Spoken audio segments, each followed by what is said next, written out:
What's up? Today I'm going to reveal the two-step framework that I used on this store that made me an over 31 euro AOV while having a almost 5.5% conversion rate on a blended view over an entire month. I want to start with a quote which says ugly stores, pretty profits. Basically in ecom, you kind of apply that to everything. You can say ugly ads, pretty profits, ugly stores, pretty profits, everything, okay? Looks and aesthetics don't matter, especially if you sell to older audiences. I've never in my life had a shrine theme, any paid theme at all. All my stores look like shit, but they print money, and I want to tell you exactly why. Step number one is going to be offer A/B testing or split testing. Step number two is going to be funnel testing. And the metric that we're looking for before we even start talking about what A/B testing even is, it's important that you start looking at your revenue per visitor and not only at your conversion rate or only your average order value. That's the biggest mistake that beginners make, is they only care about one of the two. They only care about the conversion rate. They only care about the AOV.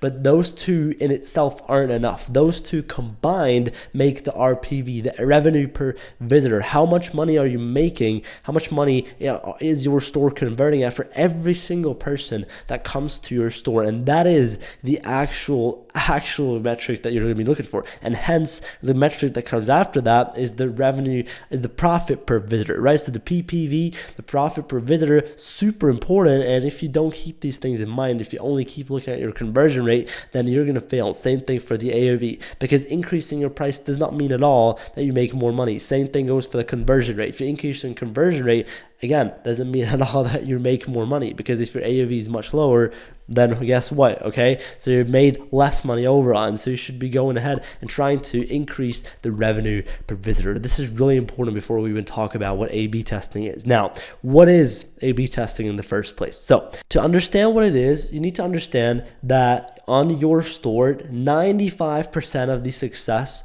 comes down to your offer. And I promise you that, okay? I've had split tests running with beautiful stores and terrible ugly stores with 3 reviews on them, but they had the same offer and the results were almost identical, okay? They were always the exact same. And so that proved to me that if you have a fantastic offer on your store, you're going to make money with it. It doesn't matter how everything else on your store is looking. Those are very, very small changes. And you can watch all the videos on how to design a super branded store all you want.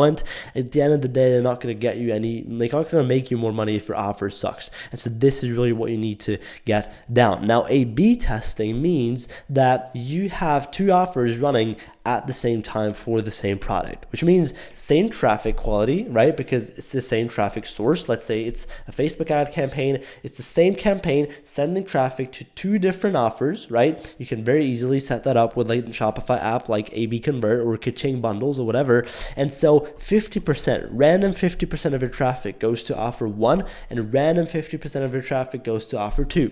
And so what's going to happen is if you give them each enough visitors, I would say at least 500 to 1,000 visitors each, right? Then you're just going to see which one made you more per visitor, and then you keep split testing. So what you start at the end of the day, what I recommend doing is starting with a very broad structure split test, right? So it's like you test 2 different offer structures against each other. Example for that would be a buy one get one versus a low upfront high shipping. Now let's say the buy one get one wins, right? It made you more money per visitor. That doesn't mean at all that you now stop split testing because you found your winning offer. Not at all, not even close, okay? You're not done yet. Now you're gonna go ahead and take both variables in A and B, buy one get one, but you might split test different prices, okay? You might do a $25 and then you might do a $30 buy one get one. And then let's say the $30 wins, okay? Let's say the AOV makes up for the little decrease in conversion rate. Okay, cool. Now what do? You're still not done, because now you can split test everything around the offer, the enhancements, which are going to be free gifts, scarcity, urgency, and guarantees. So these 4 things you can all split test. Like it even can go as deep as just split testing the name of your guarantee. And trust me, these things do make differences.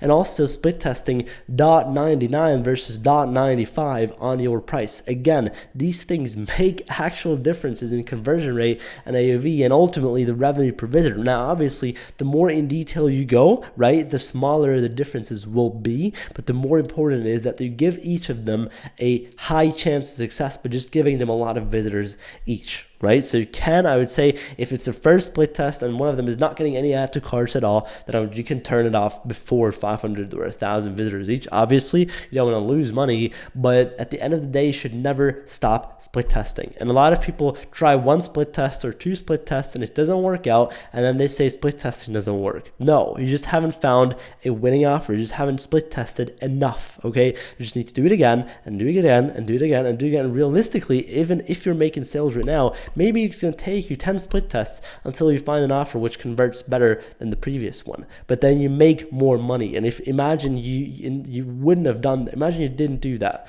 Imagine you hadn't done that, right? That means that you literally would be missing out on thousands, tens, hundreds, maybe of thousands of dollars if you just, would have gotten lazy after you found that one offer that got you the profitable sales.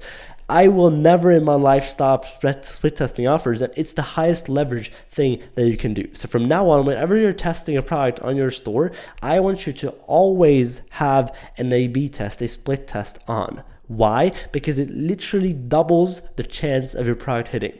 Double, okay? There's no other thing in your entire process, not in your ads, not in your website, not in your media buying, not in your product research, nowhere. There's nowhere is there a higher leverage thing in the beginning when testing a product, launching a brand, than an offer split test. There's no higher leverage thing. It's the same thing as in the service business. If you call your leads within 60 seconds or like 5 minutes, it's the same exact thing, right? It's an insane leverage. And so this is what offer split testing, A/B testing essentially does. It is on your ecom store. So if you're not doing that, then you're missing out on a lot of money. And so when it comes to your offers that you craft, the better the value price discrepancy is, the bigger the gap between value, what people get, and price, what they pay is, the more money you will make. Because essentially at the end of the day, you just have to make people feel like they're getting more than what they pay for, and that's when you make a sale. And the more, it's not only yes or no question, the more you're able to do that, the better and the more profitable you're going to be at the end of the day. That's just how these things work. And so how do you increase that? Well, there's the whole value equation. There's all these things, which I'm not going to get too deep into. Basically, read the book $100 Million Offers by Alex Hormozi. It's amazing.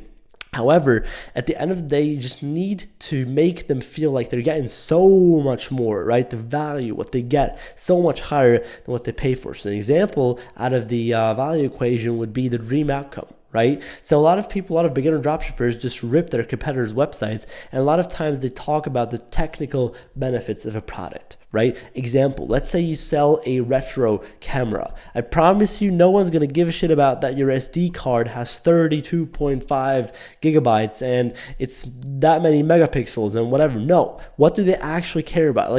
They're gonna, with those 32 gigabytes, they're going to be able to take so much more videos and images from nostalgic moments, right? That look like nostalgic moments and remind them of their past, whatever, okay? So sell the actual vacation. Don't sell the plane flight, right? And that's the biggest mistake. And so this is the first variable. Obviously, there's the perceived likelihood of achieving that dream outcome. There's the time delay, and there's the effort and sacrifice. And then you can enhance all these things with bonuses, which are free gifts in ecom, guarantees, very important topic, scarcity and urgency. And if you keep all these things in mind and actually start split testing every single variable of this, right, that's when you start making money. Before that, you're not going to be good at offers. Offers are a skill. Crafting offers, split testing offers, making decisions on offers are a skill. Again, as with every single part of the process, the more you do it, the better you get at it. And you can rush it. And even though you have the information on how to do it now, you're still going to be not the best at it. And at least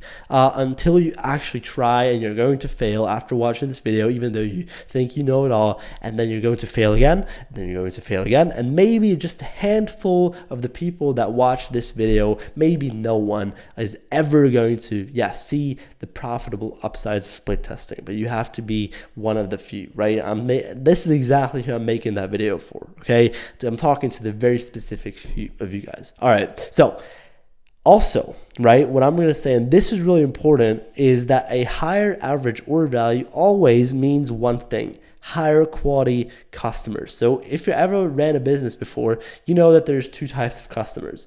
There's the ones which say, hey, I ordered 2 months ago. Is my product ever going to arrive? If not, then not. It's cool, right? And there's the other customer who ordered 2 days ago, and now, where's my order? I'm going to sue you, all this bullshit, right? You experience this. And so with higher AOV customers, right, they're not only tend to be more chill and actually easier to satisfy with your quality. No, not only that, but also they're much more likely to buy again, even if you don't give a shit about them, even if you just fulfill them some Chinese bullshit and they don't even like it. They're much more likely to also leave much more money in your post-purchase funnel, right? So if you have a lot of upsells and downsells after they bought, obviously the more you charge for your core offer, the more they are ready and able to spend, the more they will spend after their first purchase as well. And this is so powerful because this allows you to then turn so much more money back into your ad account and spend so much more on each of the customers and outbid all of your competition, because you're going to get very quickly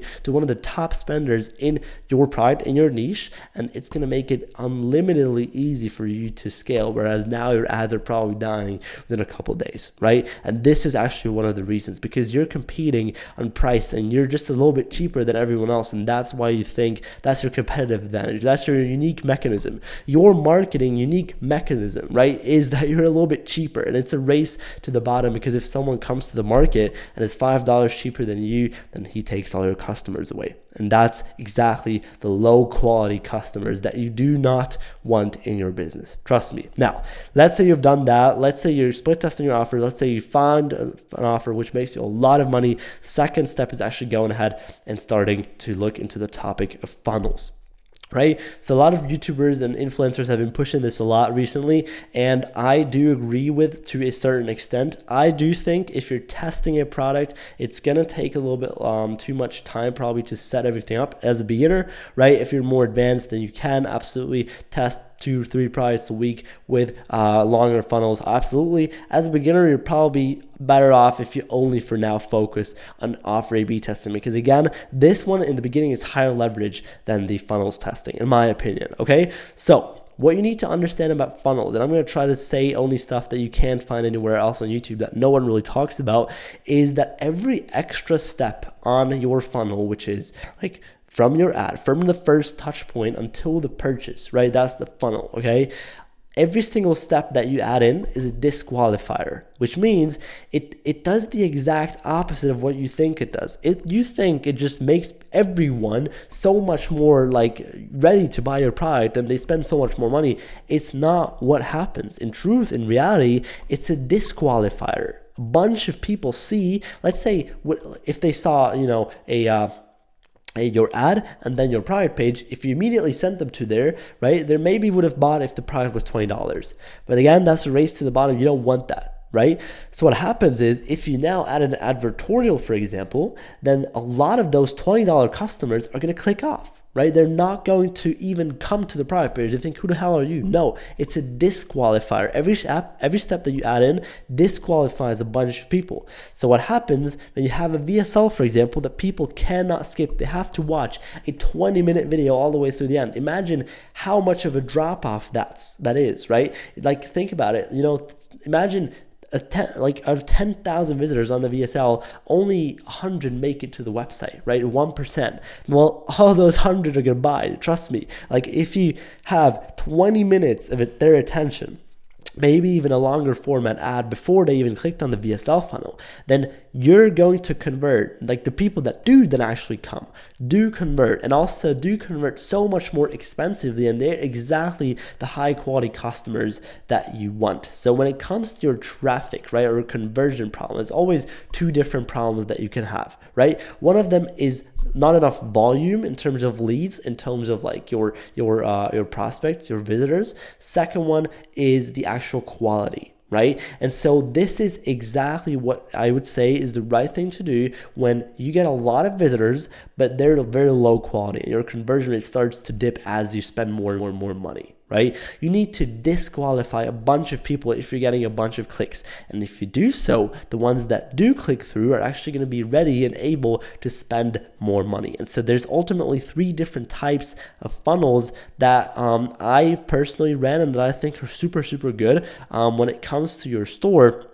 Now, obviously, these are all very similar to each other and they're all serving basically the same purpose. Let me just quickly walk you through all of these, right? So the first one I've written down is a VSL, a video sales letter, which is essentially just a video on a website, on a landing page, which like explains everything step by step, takes them from awareness stage to awareness stage, and then that leads them to convert. Second thing is the advertorial, which is the same thing as a VSL, just in form of like a blog. It looks like a blog. It always tells some type of story. And then we have a listicle, which is like top 10 dangers of, or top 10 solution for problem XYZ, or top blah blah. Okay, so you get the point, right? And all of these serve the same purpose. They're disqualifiers for a bunch of people, but the ones that do come through, do click through, are actually then, after they saw this disqualifier, they're actually more engaged to buy. And this is why funnels work. Now, when it comes to funnels, you have to test a lot. Okay, in your first 10 funnels that you launch are going to be super terrible. It doesn't matter how many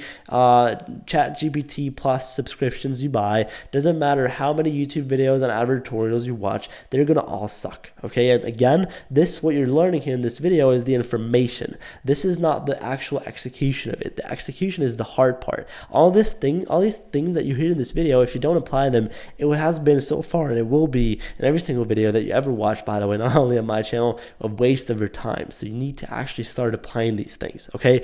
But yeah, just to quickly get back to the topic, a video sales letter is probably the most powerful disqualifier there is out there, especially if you don't give people the chance of skipping it, right? So a lot of these funnels actually don't, like, the button, the literal click through button just appears once you've watched the whole video all the way through the end, right? Imagine how powerful that is. Like, let's say it's 20 minutes long.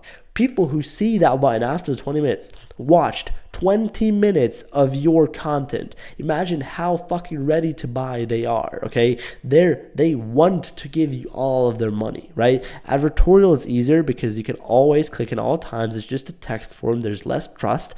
However, it's also less of a disqualifier, which means if you're kind of a VSL is a stronger disqualifier, yes, but it also can disqualify too many people. And that's what happened to me, right? When I tested my VSL, my very first one, it disqualified literally everyone, right? So there was absolutely no one coming to a private page, and that's also not what you want, right? And so the same thing, basically, advertorial, listicle, these are very soft entries, and you're going to have to test a lot. And if you look at a lot of brands that are scaling right now, they're testing 10, maybe 20 VSLs a week, okay?